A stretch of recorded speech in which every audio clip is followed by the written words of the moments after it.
Assalamualaikum warahmatullahi wabarakatuh. Tugas sejarah disusun oleh kelompok 1 yang beranggota 7 orang, yaitu Fadil, Fozria Aulia Rahyamtel, Wajumiati, Akramunisa, Asmatwara, Finality Loli, dan Dea Priska Ahmad. Pendahuluan. Masa kekuasaan Belanda kedua 1816 sampai 1942 diawali setelah masa penyerahan kembali Hindia Belanda dari Inggris dan berakhir dengan kedatangan Jepang pada 1942. Pemerintahannya diawali oleh Komisaris Jenderal dan Gubernur Jenderal, menerapkan sistem tanam paksa, lalu beralih ke politik ekonomi liberal pada tahun 1870-an. Dan diakhiri dengan politik etis yang bertujuan untuk balas budi.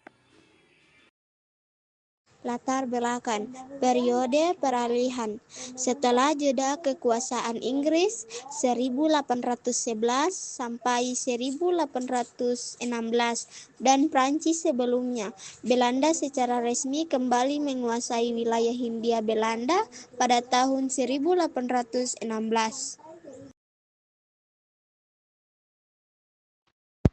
Pembahasan periode awal tahun 1816 sampai 1870.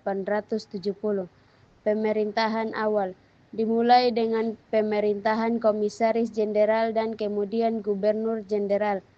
Tanam paksa kultur stelsel diberlakukan untuk memaksimalkan keuntungan Belanda dengan mewajibkan rakyat menanam komoditas ekspor yang seringkali memberatkan rakyat.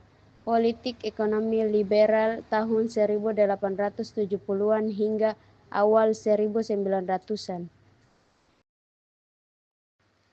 Perubahan kebijakan Belanda beralih ke sistem ekonomi liberal dengan membuka investasi swasta asing di Hindia Belanda.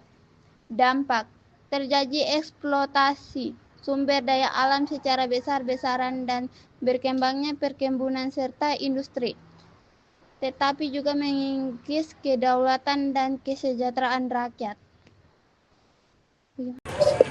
Politik etis 1901 sampai 1942. Konsep balas budi menggantikan eksploitasi langsung dengan program balas budi untuk memperbaiki kesejahteraan rakyat melalui pendidikan, irigasi, dan transmigrasi, meskipun tujuan utamanya tetap untuk keuntungan kolonial. Pergerakan nasional. Kebijakan ini ironisnya turut mendorong munculnya kaum terpelajar Indonesia dan memperkuat rasa nasionalisme yang kemudian mengarah pada pergerakan kemerdekaan. Kesimpulan, masa kekuasaan Belanda kedua tahun 1816 hingga 1942 merupakan periode panjang penindasan dan eksploitasi sumber daya alam serta manusia di Hindia Belanda. Meskipun dimulai dengan bertujuan memulihkan keuangan Belanda, sistem tanam paksa dan politik ekonomi liberal akhirnya digantikan oleh politik etis yang secara tidak langsung memicu perkembangan nasionalisme Indonesia.